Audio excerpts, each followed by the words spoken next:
SR academy में आपका एक बार फिर बहुत बहुत स्वागत है। और आज हम बात करेंगे, हमारा जो टॉपिक चल रहा है ऑलरेडी, छंद।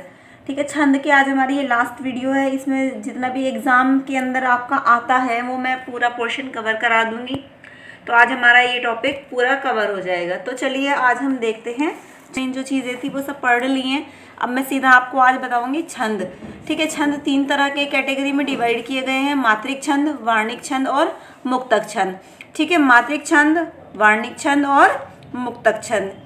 तो सबसे पहले बात करेंगे हम मात्रिक छंद के बारे में। मात्रिक छंद क्या होते हैं? जिन छंद में मात्रा की गिनना हो। ये चीज़ मैंने आपको पिछली वीडियोस में भी बताई है कि मात्रिक और वर्णिक छंद में क्या अंतर होता है। ये चीज़ भी बताई थी जिसने हमारी पहली दोनों वीडियो ना देखी हो, क्योंकि ये हमारी तीसरी वीडियो है इस टॉपिक के ऊपर। तो आप वो दोनों वीडियो ज़रूर देख लें, तभी आपको ये वीडियो समझ आएगी, नहीं तो इसे समझने का कोई फ़ायदा आपको नहीं होगा। तो पहली दोनों वीडियो का लिंक मैं आपको इसके साथ ही शेयर भी कर दूंगी। तो पहले प्लीज़ उन वीडियो को देखें। तो देखिए, मात्रिक छंद क्या होते हैं? जिन छंद में मात्रा की गणना हो उसे मात्रिक छंद कहा जाता है। इसके अलावा मात्रिक छंद में सभी चरणों में मात्राओं की समानता और संख्या पर ध्यान दिया जाता है। हमने बताए थे छंद में ज़्यादातर 4 चरण होते हैं, और चरणों में जो जितने भी चरण में उनमें कितनी समानता है मात्राओं की और उनकी संख्या क्या है, इस पे मेन फोकस हमारा होता है। लेकिन वर्णों के क्रम पर ध्यान नहीं दिया जाता, क्योंकि ये मात्रिक छंद है, वार्णिक छंद नहीं है। तो इसलिए वर्णों के क्रम पर कि कौन सा, कि हमारे 2 लघु हैं, 2 गुरु हैं, अगले चरण में भी लघु गुरु, इनके क्रम पे इस तरीके से ध्यान नहीं दिया जाता, क्योंकि इसमें वर्णों की संख्या भिन्न भिन्न हो सकती है। इसलिए हम, क्योंकि मात्राओं की गणना पर और मात्राओं की गिनती पर ध्यान देते हैं, इसलिए हम इसे मात्रिक छंद कहते हैं। ठीक है, आगे चलते हैं। अब आता है हमारा वार्णिक छंद। वार्णिक छंद क्या होता है? जिसमें वर्ण की गणना होती है उसे वार्णिक छंद कहते हैं। इसमें जितने भी वर्ण हैं, वर्णों की जो संख्याएं हैं वो समान रहती हैं, और जो उनका लघु और गुरु का क्रम होता है वो भी समान होता है। फॉर एग्जाम्पल, अगर पहले चरण में शुरू में 1 गुरु है, 1 लघु है, 1 गुरु है, तो अगले चरण में भी यही क्रम रहेगा। तो लघु गुरु का जो ये क्रम है ये भी क्या रहता है? समान रहता है। किसमें? वार्णिक छंद में। वार्णिक छंद में वर्णों की गणना होती है और लघु गुरु का जो क्रम है समान होता है। ठीक है, इसके बाद हम जानते हैं मुक्तक छंद।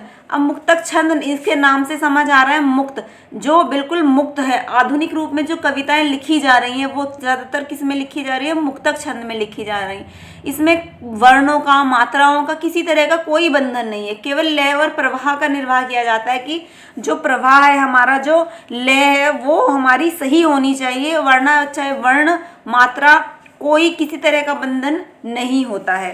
तो हमने ये बात की मात्रिक छंद, ये हमने आपको 3 तरह के बताए थे: मात्रिक, वार्णिक और मुक्तक। तो हमने इसके मात्रिक के बारे में आपको बता दिया, वार्णिक के बारे में आपको बता दिया, और मुक्तक छंद के बारे में भी आपको बता दिया। अब आगे हम बात करेंगे मात्रिक छंद की। केवल और केवल मात्रिक छंद के बारे में हम यहाँ बात करेंगे, क्योंकि एग्जाम में, सिलेबस में ज़्यादातर जो एग्जाम में आते हैं वो मात्रिक छंद ही आते हैं। इसी में से घुमा फिरा के क्वेश्चंस पूछे जाते हैं। वार्णिक छंद या मुक्तक छंद के बारे में बहुत ही रेयर कोई क्वेश्चन आता है, तो हम टाइम वेस्ट बिल्कुल नहीं करेंगे। केवल मात्रिक छंद के बारे में ही आज हम यहाँ पे पढ़ेंगे। तो मात्रिक छंद के 3 भेद हैं।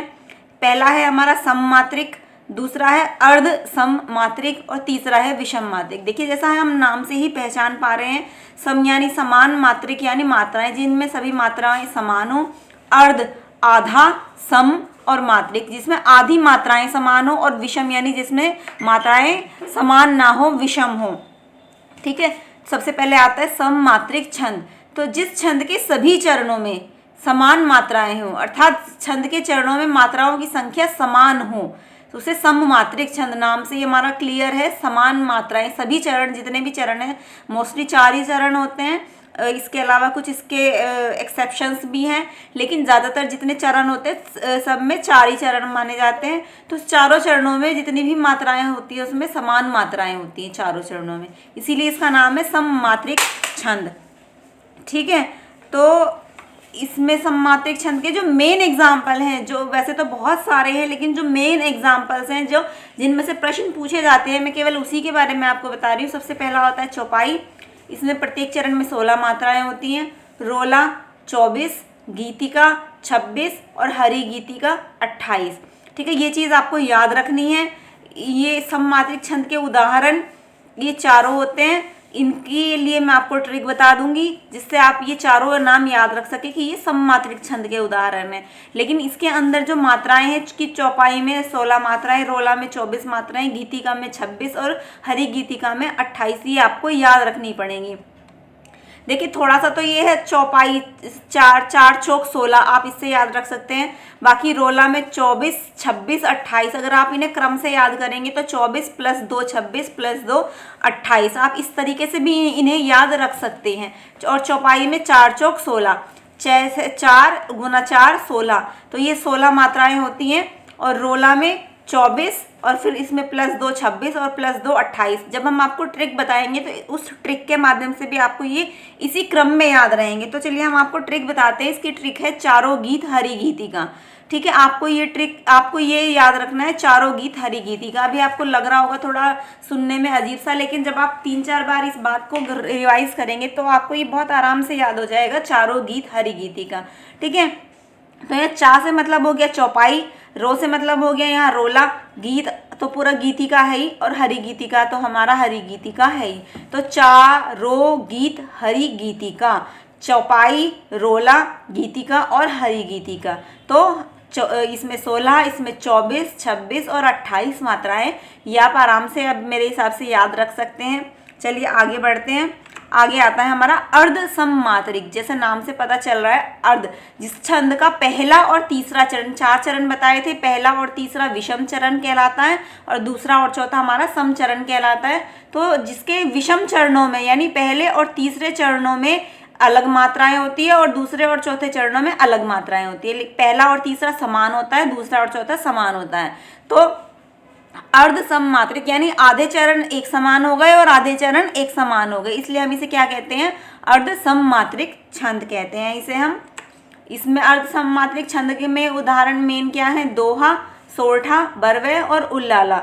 ठीक है, दोहा जो होता है इसके विषम चरणों में यानी पहले और तीसरे चरणों में 13 मात्राएं होती हैं और सम चरणों में यानी दूसरे और चौथे चरण में 11 मात्राएं होती हैं। ठीक है, सोरठा दोहा का बिल्कुल अपोजिट हो जाता है, विषम में 11 और सम चरणों में 13। ठीक है, अक्सर इसमें बहुत ज़्यादा कन्फ्यूज़न होता है क्योंकि ये बहुत ज़्यादा पूछे भी जाते हैं और कन्फ्यूज़न ये होता है कि किसमें 13 विषम में थी और किसमें 11 सम में थी। तो इसके लिए हम आपको बताते हैं छोटी सी ट्रिक याद रखने की। देखिए दोहा में 2 वर्ड हैं और सोरठा में 3 शब्द अक्षर हैं। ठीक है, तो दोहा छोटा है तो इसलिए इसमें पहले जो आएंगी विषम चरण, जो पहला चरण होगा उसमें ज़्यादा मात्राएं होंगी, और सोरठा क्योंकि ये बड़ा है तो इसमें छोटी मात्रा, कम मात्रा होंगी, 11 मात्रा होंगी, अपोजिट हो जाएगा। जिसमें छोटा है उसमें ज़्यादा मात्राएं होंगी पहले चरण में, और जो जिसकी ये बड़ी है स्पेलिंग उसमें पहले चरण में कम मात्रा होंगी। तो 13 11 और 11 13 आप इस तरीके से याद रख सकते हैं। बरवे में 12 और 7 होती हैं विषम चरणों में, पहले और तीसरे चरण में 12 मात्राएं और सम चरण यानी दूसरे और चौथे चरण में 7 मात्राएं होती हैं। उल्लाला में भी विषम चरण में 15 और सम चरण में 13 मात्राएं होती हैं। ठीक है, तो हमारे यहाँ दोहा, सोरठा, बरवे और उल्लाला मेन जो है हमारे अर्ध सममात्रिक यही छंद हैं। तो अब इसकी ट्रिक बताती हूँ मैं आपको। इसकी ट्रिक है 200 बिल्ली। ठीक है, आप इसे अच्छे से याद कर लीजिए। 200 बिल्ली, 2 से दोहा, सो से सोरठा और ब से बरवे और ली में क्या आ गया आपका, उल्लाला आ गया। ठीक है, 200 बिल्ली, इसके लिए आपकी ये शॉर्ट ट्रिक है जिसे आप याद कर ले तो आपको अर्ध सममात्रिक छंद जो है याद हो जाएंगे।